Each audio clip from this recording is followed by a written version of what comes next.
नमस्कार दोस्तों, मैं हूं रोशन और आप देख रहे हैं जीके अफेयर्स यूट्यूब चैनल। दोस्तों, इस चैनल पे आपको प्रीवियस ईयर पेपर का डिस्कशन मिल जाता है और साथ ही साथ जनरल अवेयरनेस की तैयारी करवाई जाती है। तो आप लोग जरूर इस चैनल को सब्सक्राइब करके बेल आइकन को प्रेस रखिए। दोस्तों, आप लोगों के लिए बहुत ही महत्वपूर्ण सीरीज चलाई जा रही है, जीके जीएस का रामबाण का सीरीज। जी हाँ, आप किसी भी एग्जाम की तैयारी करते हैं तो आपको ये सीरीज जरूर देखना चाहिए और अपना नोट्स भी साथ में बनाते रहना चाहिए, क्योंकि हम इसमें विभिन्न परीक्षाओं में पूछे गए प्रश्न को डिस्कस करते हैं जो कि आने वाले एग्जाम रेलवे, एसएससी और अदर एग्जाम में इंपॉर्टेंट होंगे, क्योंकि हम इसको टीसीएस स्पेशल रखने की कोशिश करते हैं।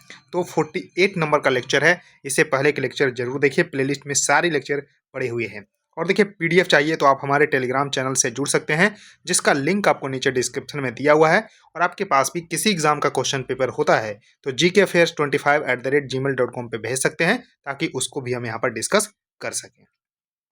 तो देखिए, क्वेश्चन नंबर 707 नंबर का क्वेश्चन है यहाँ पर। अब देखिए किस एग्जाम में क्वेश्चन पूछा गया है, यहाँ पर लिखा रहता है। तो डीडीए डबल एओ का एग्जाम हुआ था 26 सितंबर 2017 को सेकंड शिफ्ट में। तो उसमें एक क्वेश्चन पूछा गया था कि निम्नलिखित में से कौन सा अम्ल अंगूर में पाया जाता है। जी हाँ, कि acid found in the grapes. तो देखिए कौन सा अम्ल जो है पाया जाता है, तो टार्टरिक अम्ल इसका सही उत्तर होगा। जी हाँ, करेक्ट उत्तर इसका सी सही होगा। Tartaric acid found in grapes है। तो यहाँ पर अंगूर में टार्टरिक अम्ल पाया जाता है। अब देखिए, एक टैमरिंड में भी पूछा जाता है। जी हाँ, टैमरिंड में भी यहाँ पर पूछा जाता है कि कौन सा अम्ल पाया जाता है। इसको हिंदी में बोलते हैं इमली, यानी कि इमली में कौन सा अम्ल पाया जाता है। तो इसमें दोस्तों भी टार्टरिक अम्ल पाया जाता है। तो ध्यान रखिएगा, अंगूर में, उसके बाद इमली में, टार्टरिक अम्ल। अब देखिए, एक टमाटर में पूछा जाता है। यहाँ टमाटर में तो वैसे बहुत सारे अम्ल पाया जाता है, लेकिन आपको टमाटर में ऑक्जेलिक एसिड जो है, ऑक्जेलिक एसिड जो है यहाँ पर ध्यान रखिएगा पाया जाता है, तो ध्यान रखिएगा। और उसके बाद देखिए, एसिटिक एसिड जो यहाँ पर सिरका होता है, उसमें जो है एसिटिक एसिड पाया जाता है, तो इसका भी ध्यान रखिएगा। उसके देखिए, यहाँ पर फॉर्मिक अम्ल पाया जाता है चींटी के डंक में। लैक्टिक अम्ल जो है दूध में, दूध में कौन सा अम्ल पाया जाता है, तो लैक्टिक अम्ल। तो इस तरह से थोड़ा सा जरूर ध्यान रखिएगा। अब देखिए, नेक्स्ट क्वेश्चन है कि मौलाना अबुल कलाम आज़ाद ने इनमें से किस समाचार पत्र की स्थापना की थी। सबसे पहले आपको पता होना चाहिए कि मौलाना अबुल कलाम आज़ाद थे कौन। तो देखिए, मौलाना अबुल कलाम आज़ाद भारत के पहले जो है शिक्षा मंत्री थे। जी हाँ, पहले शिक्षा मंत्री थे। ध्यान रखिएगा, पहले शिक्षा मंत्री थे स्वतंत्र भारत के, तो शिक्षा मंत्री। तो इसको ध्यान रखिएगा। और इनका जन्म जो है 11 नवंबर को हुआ था। 11 नवंबर को इसलिए जो है नेशनल एजुकेशन डे मनाया जाता है। तो 11 नवंबर को इनके जन्म दिवस के उपलक्ष्य में नेशनल एजुकेशन डे यानी कि राष्ट्रीय शिक्षा दिवस मनाते हैं। और इन्होंने जो समाचार पत्र जो है स्थापना की थी अल हिलाल नाम से। जी हाँ, अल हिलाल इसका सही उत्तर होगा। करेक्ट उत्तर इसका सी सही होगा, इसको भी जरूर ध्यान रखिएगा।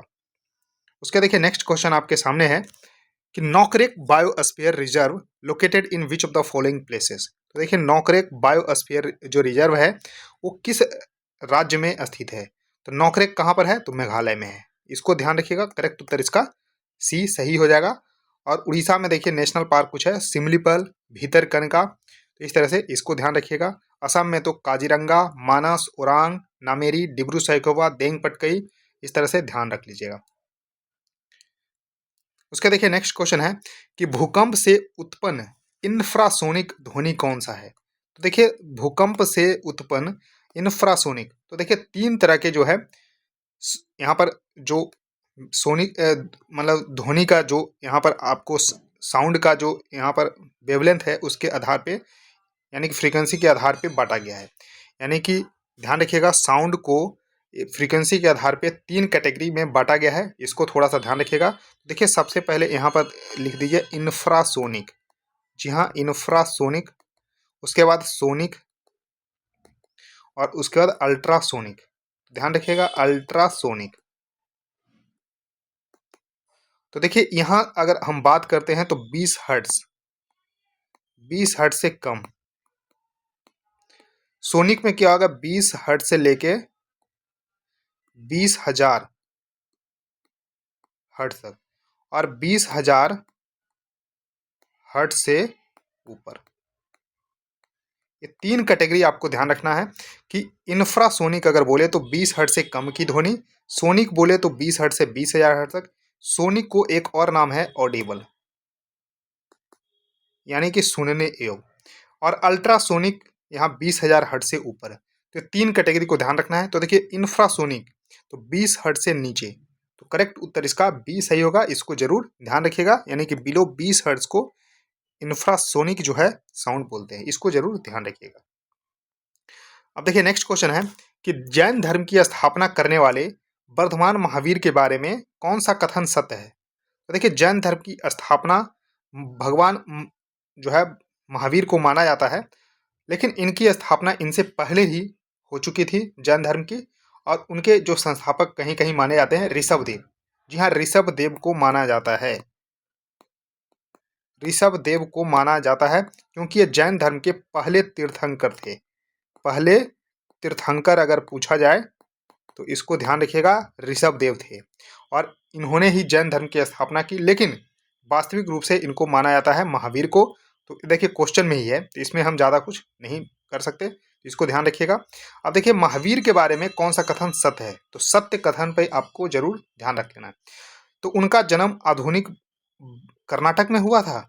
नहीं, क्योंकि उनका जन्म जो है ध्यान रखिएगा 540 ईसा पूर्व में, 540, ये डेट भी याद रखना है, 540 ईसा पूर्व में कुंडग्राम कहाँ पर हुआ था, तो कुंडग्राम वैशाली, वैशाली बिहार में हुआ था। ध्यान रखिएगा 540 ईसा पूर्व में कुंडग्राम वैशाली बिहार में इनका जन्म हुआ था, तो कर्नाटक में नहीं हुआ था, ये गलत हो गया। वे 24वें तीर्थंकर थे। जी हाँ, जैन धर्म के 24वें और अंतिम तीर्थंकर भगवान महावीर, यानी इनको वर्धमान भी बोला जाता था, वर्धमान महावीर थे। और 23वां भी पूछा जाता है, तो 23वें कौन थे, तो पार्श्वनाथ थे।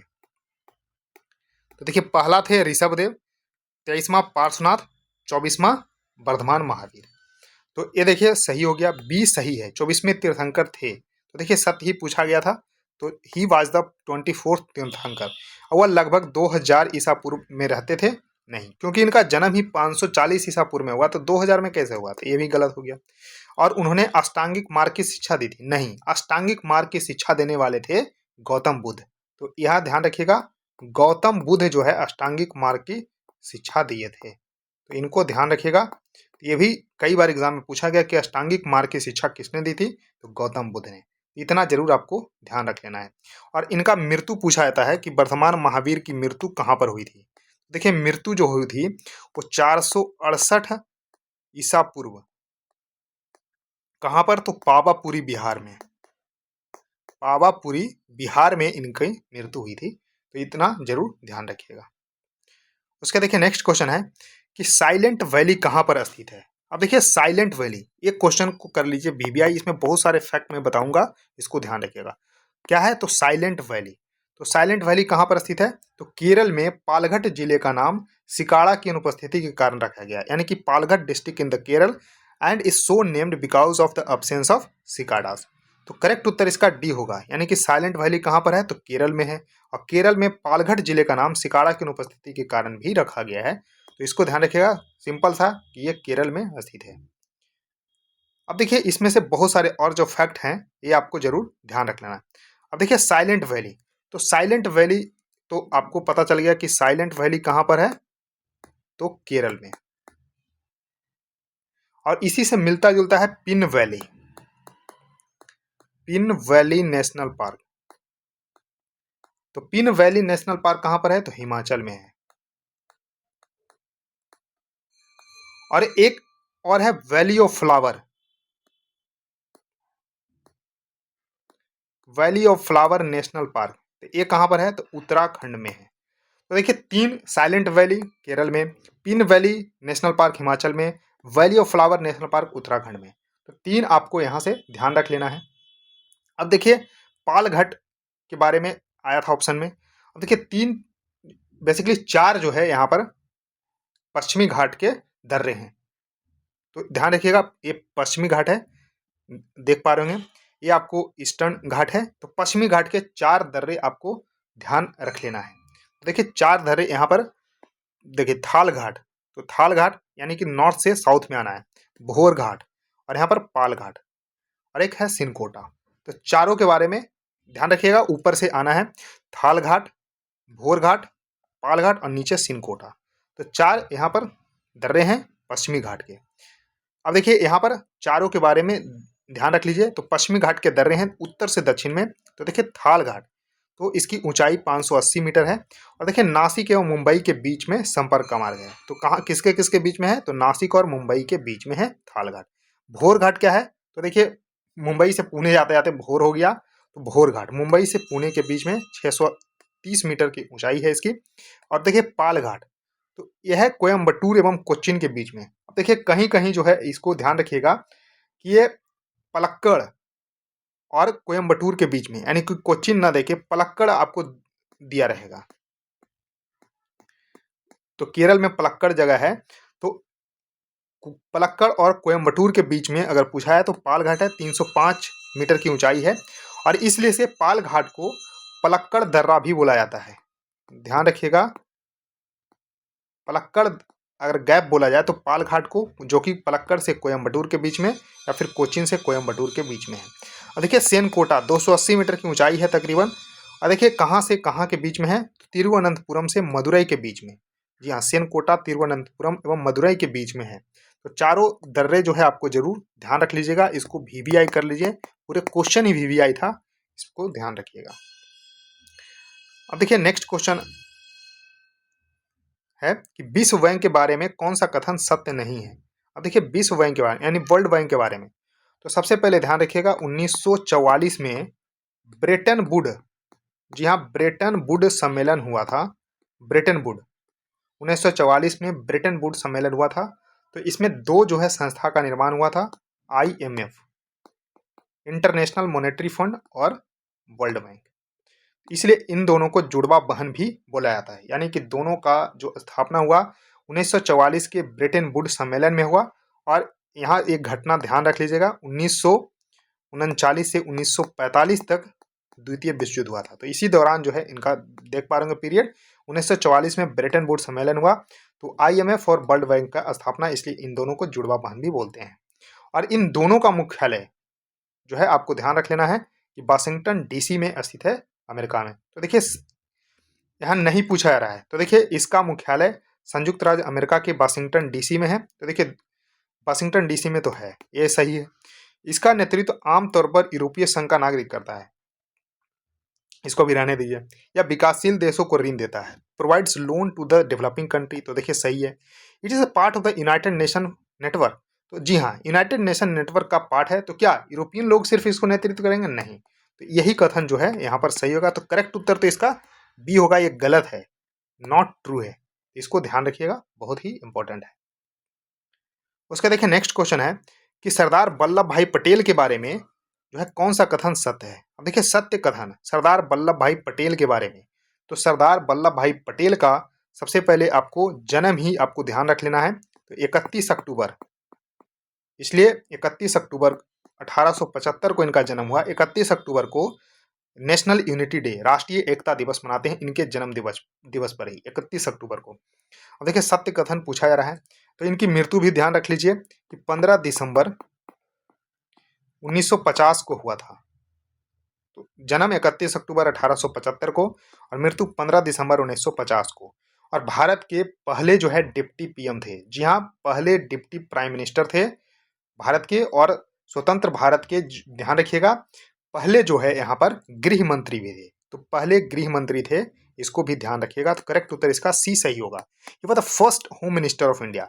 तो वह पहले कांग्रेस अध्यक्ष थे? नहीं, क्योंकि पहले कांग्रेस अध्यक्ष थे जो कि 1885 में बने थे, WC बनर्जी। WC बनर्जी, जिनको पूरा नाम है व्योमेश चंद्र बनर्जी। तो इसको ध्यान रखिएगा। तो करेक्ट उत्तर इसका सी जरूर ध्यान रखिएगा। अब देखिए नेक्स्ट क्वेश्चन है कि मंजुल भार्गव की प्रसिद्धि का बारे में आपको बताना है। तो मंजुल भार्गव कौन थे? तो मंजुल भार्गव जो है ध्यान रखिएगा कि वो अमेरिका में बसे एक गणितज्ञ हैं। तो गणितज्ञ हैं जिन्हें फील्ड्स मेडल मिला है, जो गणित का सर्वोच्च सम्मान है। जी हाँ, ये मैथमेटिक्स से फील्ड मेडल किस में मिलता है? तो मैथमेटिक्स में मिलता है। और इसका सर्वोच्च सम्मान है फील्ड मेडल। इनको 2014 में फील्ड मेडल मिला है और ये अमेरिका में बसे एक गणितज्ञ हैं, तो इसलिए इनको प्रसिद्धि प्राप्त है। अब देखिए इनको फील्ड मेडल जो है मिला किस लिए है, तो देखिए फील्ड मेडल 2014 में मिला, तो इंटरनेशनल मैथमेटिकल यूनियन साइटेशन के बारे में इन्होंने बताया है कि he was awarded the prize for developing powerful new method in the geometry of the number. तो नंबर ज्योमेट्री के बारे में इन्होंने पावरफुल मेथड दिया है, which he applied to count rings of a small rank and to bound the average rank of the elliptic curve. तो इसके लिए इन्होंने जो है फील्ड मेडल 2014 में मिला मंजुल भार्गव, जो कि आंसर डी था। अब देखिए नेक्स्ट क्वेश्चन है कि निम्नलिखित में से कौन सा एक मजबूत सूती कपड़ा है, क्या है, तो स्ट्रॉन्ग कॉटन वर्किंग क्लॉथ है which gets its name from a village near Mumbai where it was first manufacture. यानी कि मुंबई के पास एक गांव है जहां इसे पहली बार निर्मित किया गया है। तो मजबूत सूती वस्त्र का नाम कौन है, तो यहाँ पर ध्यान रखिएगा डुंगरी इसका सही उत्तर होगा। तो डुंगरी गांव है महाराष्ट्र मुंबई के पास में, इनके नाम पे ही मजबूत सूती वस्त्र का नाम रखा गया है डुंगरी वस्त्र, जो कि पहली बार यहाँ मैन्युफैक्चर किया गया था। तो करेक्ट उत्तर इसका डी सही होगा, डुंगरी इसका सही उत्तर हो जाएगा। तो दोस्तों इस वीडियो में इतना ही। आई होप आपको ये सीरीज बिल्कुल पसंद आ रही होगी। बस आपका काम बचता है वीडियो को लाइक करना। जी हाँ, लाइक करिए ताकि हमको मोटिवेशन मिले और ढेर सारे वीडियो लाने के लिए। वीडियो को शेयर करिए अपने दोस्तों के साथ और चैनल को भी सब्सक्राइब कर लीजिए। तो थैंक यू दोस्तों, इस वीडियो में इतना ही, धन्यवाद।